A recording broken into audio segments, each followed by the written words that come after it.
Hello and welcome to a new episode of Library of the Week. This is part of a series of articles I write on Medium about Python libraries and I try to do them weekly. I make a video for each article and you can find the link to the article in the description of the video. Today I will be talking about Folium, a Python library for geospatial visualization that allows you to create interactive maps in a very easy way. So let's start with an easy example. In order to create your first Folium map, you have to import the library with import Folium. And to create the interactive map, you just have to use the folium.map function. The parameters for the function are the latitude and the longitude. You have to pass this as a list. Here I chose the coordinates of Bergerac. This is the town where I live. This is, by the way, something that ChatGPT is pretty good at. You tell him to get you the coordinates of whatever place you want, and you will have a map that is centered around, in this case it's Bergerac, around the town, around the place that you want. The zoom start is, as it says, the level of the zoom. The bigger the number, the bigger the zoom, so the closer to the place that you selected. A zoom of 1 will be showing the whole world, and 14 will show us Bergerac and around. And then you can choose the tile. So by default it's OpenStreetMap, and here I chose a different tile to, well, just to show you what you can do with this. And I also decided to add a marker. So in order to add a marker, you can use folium.marker. You still have to use a latitude and longitude. You can add several markers with each latitude and longitude. They basically are points. It's a representation of a point. You can add a pop-up that will have information, and you use the add to M. So M is, by the way, the map we created is stored in an M object, and then we call M to show the map. So here we have this map, which is with the dark matter CartoDB tile, and we have our marker that displays Bergerac, France. If I change this, if I don't put any specific tile, this will switch to OpenStreetMap, and if I go to 15, for example, I am closer and I am with OpenStreetMap. And in the quick and easy example, you can also save this map as an HTML map. So you use the m.save and you pass the name you want. And here you have the map as an HTML file that you can open with your browser. For the next example, I'm going to show you how to draw a map with elements that we found on the internet or with open data or with data of your own. Here I'm going to use this. Okay, so this is French, but don't worry too much. You can download the dataset from this page that I'm going to leave in the description of the video, the URL. You can export it with this export au format GeoJSON. So this is already saved in my computer.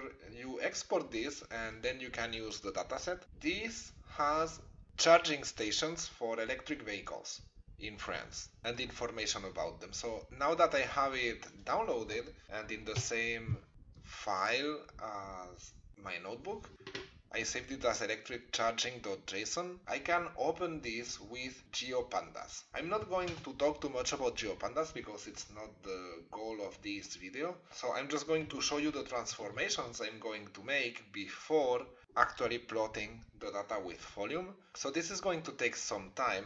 I'm creating the GeoPandas geodata frame by using the read file, and I want to show you the length, so the number of lines of this DF, or I could have put GDF. So while this charges, what I'm going to do is take a subset of this geodata frame that I'm going to call DF Dordogne. Dordogne is a French department, so an administrative division. And the reason I do this is because if not, the map would just be too big and you don't want to generate a notebook that weighs 100 and some megabytes, because that notebook will be very hard to open after that, and you probably won't even see the map in the first place. So when you work with Folium maps and you want to put markers in the map, it's often better when there is not tons of markers, right? Like if I made a map here, this is finished, with almost 70,000 markers in that map, it just doesn't make sense. Now it would be different if you have a web page with, let's say, 70,000 points that are possible, but in that case you would probably want those points to charge as the user moves in the map, right? This is not what we're doing here. We're loading everything at once. So let's create our subset. So now I have my df.doin dataset. I'm going to show you, or data frame, sorry, I'm going to show you how it looks. So you see we have, well, the column names are in French, but you can tell that here this is the place where the electric charging station is. The operator name, so this is the provider. This is what we're going to, or this is part of the information we're going to use.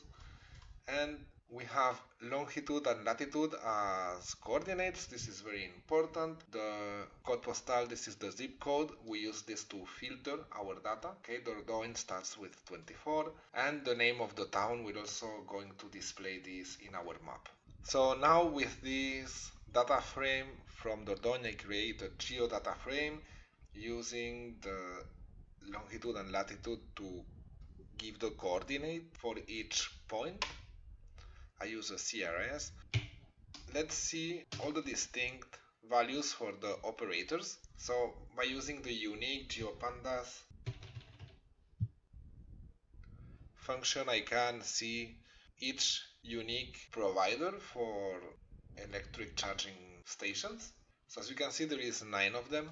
And now let's start creating our map. So the first step would be to create a list with all the coordinates for each point. For that I use the geometry attribute of the geodata frame and the .xy attributes of each point in the data frame. So the geodata frame has a lot of points, so each line represents a point. Each point has a geometry, and that geometry has an xy parameter with the latitude and the longitude, right? So this is what I pass as a list of lists with this list comprehension. So this will totally be used later for plotting. Now I can initialize my map around Périgueux. So Périgueux is a city in Dordogne. It's like the capital, if you wish. So I create my M map, which is my Folium map with coordinates around Périgueux. I leave the default map, which is OpenStreetMap, and you see I'm going to create different groups. Each group will be a different provider of electricity or of electrical charging stations for electric cars. What this will allow you to do is select in the map the groups, or each group will be like a layer of information, and within each of these groups you will have the markers that belong to the company. Well, the markers represent the electric station that belongs to the company that is listed here, right? So let's create our groups. We use the folium.featureGroup function and we add to M. Okay, we add each of these layers to M. And now let's loop over all this. So this is the big function. Okay, it looks pretty big, but it's not that complicated after all. So the for loop is a loop across this electric station list that this Dordogne that I created here, right? So for each set of coordinates, I use the enumerate to get the index of the loop, because the index for this list is the same index as the one of the geodata frame, right? DF Dordogne, or the data frame. The geodata frame, the data frame, and the list have all the same index. So I get the latitude and the longitude from this coordinates object each time we loop over it. The tooltip will be an information that will be displayed when we hover on the market, and for that I get the consolidated commune. So this is the name of the town. I put a pipe like this. So this is a Python F string, right? So I get the name of the town. A pipe is like a pipe. It will display a pipe because this is part of the string. And no aménageur, so this is the name of the company. Like it can be Virta, Electra, Ionity, and so on. And then there is a whole bunch of if, else if conditions, but they all do more or less the same. So the thing is, we check which operator is operating the point with the gdf.dordogne.noOperateur. And when a point belongs to the group, so let's imagine it's Virta here, it creates a marker with its longitude, longitude. For the icon, I always use the same icon, which is the plug icon with prefix FA. So FA, this is font awesome. You probably have heard of it. It's really awesome because you have a lot of little symbols that you can use for a lot of projects. You can use them as really like as fonts in a lot of web projects. And in this case, you will see it's like a little electric plug that will display in the marker instead of the classic plain one with a dot that we have here. It will be more personalized, and an electric plug, well, because this is an electric charging station. And I give it a color. So as you can see, blue, light red, all the colors are different for the group. So all the Virta charging stations will be in blue, light red will be for Electra, and so on. I pass a tooltip parameter, so the tooltip is this information that will be displayed on hover, and I add to the group. Okay, I don't add to M, I add to the group because the group is already added to M. Okay, you see the logic here.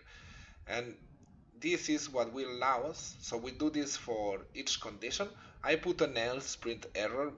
There is no possible errors because I've seen the data frame and all the conditions are covered, but well, it's always good to have an else that at least prints something. And this last statement is important because what I want is to be able to select the layer. So if I don't put this, the map will be created the same, but I won't be able to select if I want to display, for example, Zbone or take it off the map, right?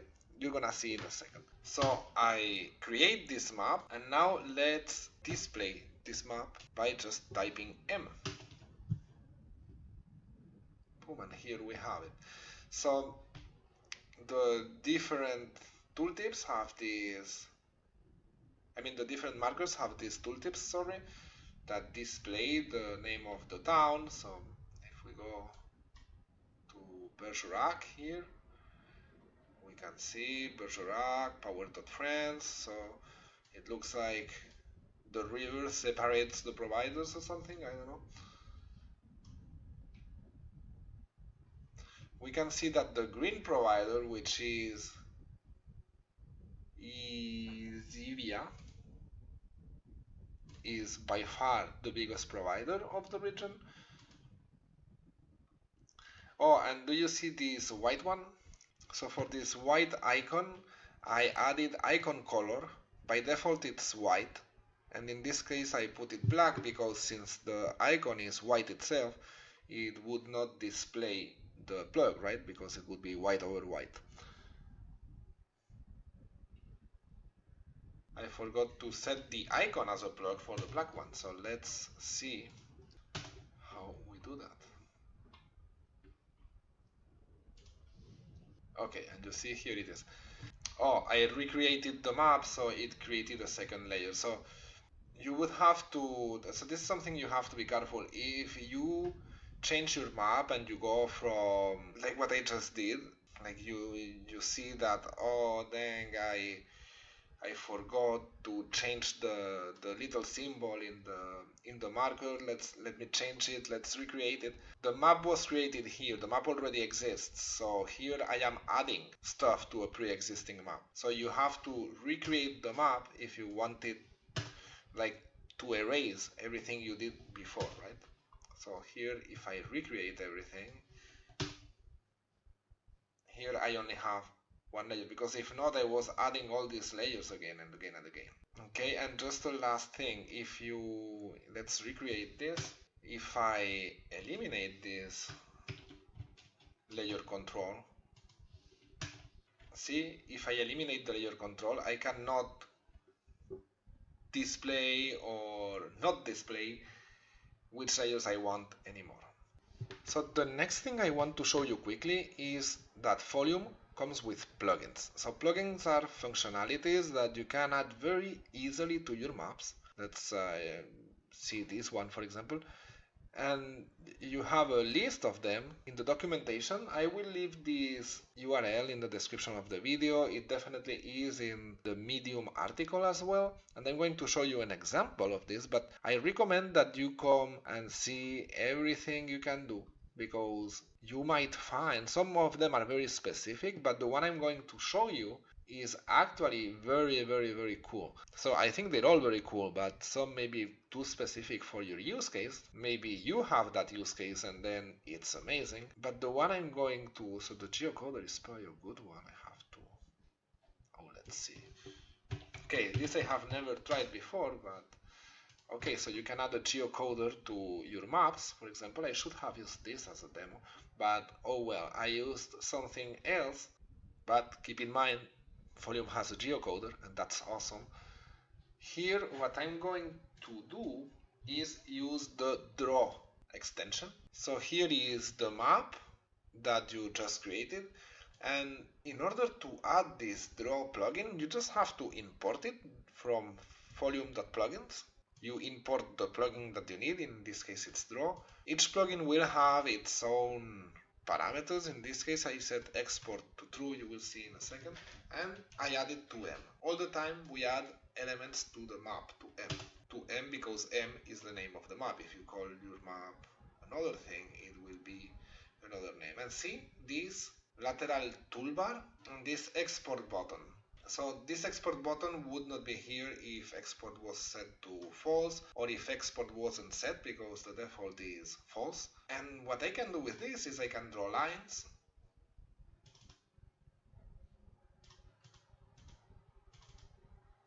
I can draw rectangles. I can add markers.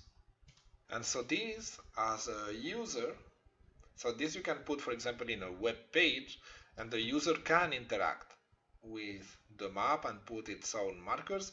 Or you, as an analyst, may want to add points to a map. I don't know, let's imagine I was a vineyard technician in a past life.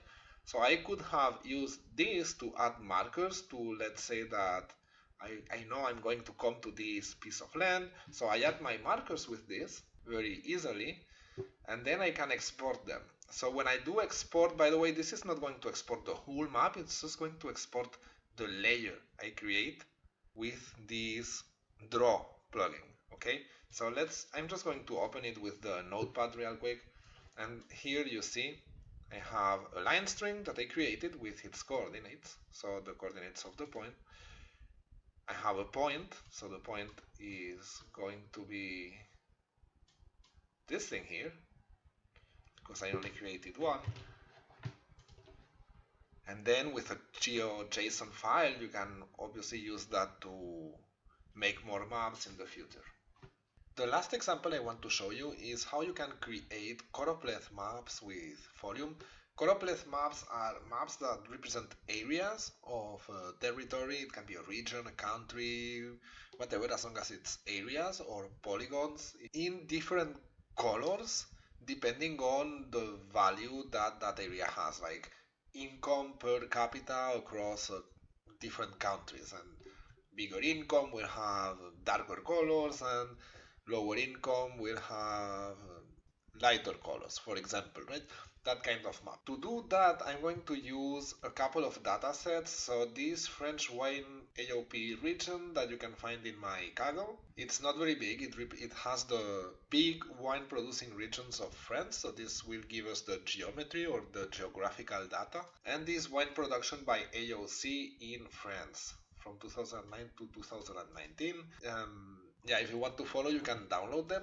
And once that you have them download, I can open with GeoPandas, so everything is still ported in my environment. So I'm not going to be giving a lot of information about the GeoPandas process, but here I'm just opening the Bassin Viticole France AOP, so this is the GeoJSON file with the geometry. And I'm also going to open the wine production, so the two data frames. So this one is just the pandas data frame, this one doesn't have geometry, and I'm just keeping the columns that I am interested in. I am doing a group by to have the information by big regions, not by small AOC. So let's say there is regions and there is macro regions. We're at the macro level to not make a very heavy map with lots of little different regions. But it could be possible to do that too. It would just be too big to do it at the national level, I think. And what I'm going to plot is the red production. The data comes for red and rosé wine and for white wine. Here I'm just going to use red and rosé, sorry. And I'm going to use the production for the last year of the dataset, but you can choose any year. I'm going to rename the columns, so 1819, I will rename this as production because it's the production of this year. So I clean all this. Okay, I said everything was important to that.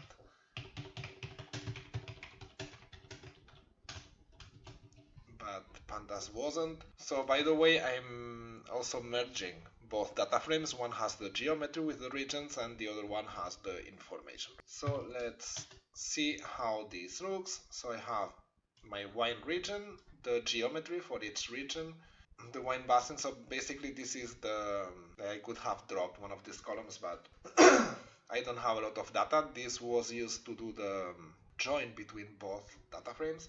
The wine type, which is always red and rosé, and the production, right? Here what I am interested in is one of these two, the wine region, the name of the region, the geometry, and the production. And now let's create the map. I start my location, so here I ask ChatGPT again to give me the coordinates of center France. Again, this is a thing that it is very good for, and you don't need to pay. This is really with the chat interface. To create the choropleth map, you use the folium.choropleth function, and here you can pass all the parameters. You can check the API documentation, but I need to give the layer that gives the geographical information and the data, the attributes, if you want. They both come from the same geographical data frame. The columns that will be used, so you always pass first the name of the column that has the area name, for example, the countries, the regions, and so on. And then the one that has the data that you want it to discriminate by, right? To categorize, or if it is a categorical map, or if it is continuous, well, the column with the quantities of whatever it is that you're quantifying, right? You define the key on the wine region column 2. The fill color, there is a whole bunch of color scales that you can use. Here I chose the yellow or red because it gives warm and reddish colors since we're talking about red wine. I set opacity for the fill and the line. You can experiment with this, see what renders better. This is totally optional. Then I give a legend and the name to the data frame. I could have put different names. Here I put the same one. The legend, well, it's the legend, and the name is the name of the layer of the map. You'll see that in a second. Highlight equals true. This allows to, when you hover on the different regions, it will highlight them. This non-fill opacity I could have not used, to be honest, because I don't have none values, so whether I put it or not is the same. And reset equals true resets the map when I add this layer. So, well, this is good to have it most of the time, unless you don't want it reset, obviously. But it doesn't make much of a difference because I'm creating it here, so it's the same. And the smooth factor here I put 0, but this is if you have a layer with geometries that are very sharp or very complex, it will smoothen them, right? And I add 2M to my new M object here that is a Folium map. Another thing I do, and this is very great, is use the GeoJSON tooltip function. The folium.choropleth doesn't come with a tooltip parameter that you can pass directly, so just like the marker does, for example, that I just showed it. So you need to add this folium.geoJSON tooltip. Here I pass the wine production, the wine region, sorry, and the production, and I add it to the choropleth red wine, so to the layer that I define here, .geojson. Okay, this is how I'm going to add a tooltip that will display the wine region and the production that is associated with it, right? So these are the names of the columns that I'm going to be displaying. And I add the layer control like I did before, so this will allow us to, or will allow the user to select or unselect the layers. So now I create it and let's see how this looks. So you see, I have this red wine production for the year 1819 for this campaign. I can select or unselect the layer that I created, and there is a tooltip with the wine region and the production. So that's it for today. I hope you enjoyed this video. Like it if you liked it, subscribe to the channel and click on the notification bell. It would help me tremendously. And if there is a Python library you would want me to talk about, just leave a message in the comments below and I will get back to you soon. Until next time.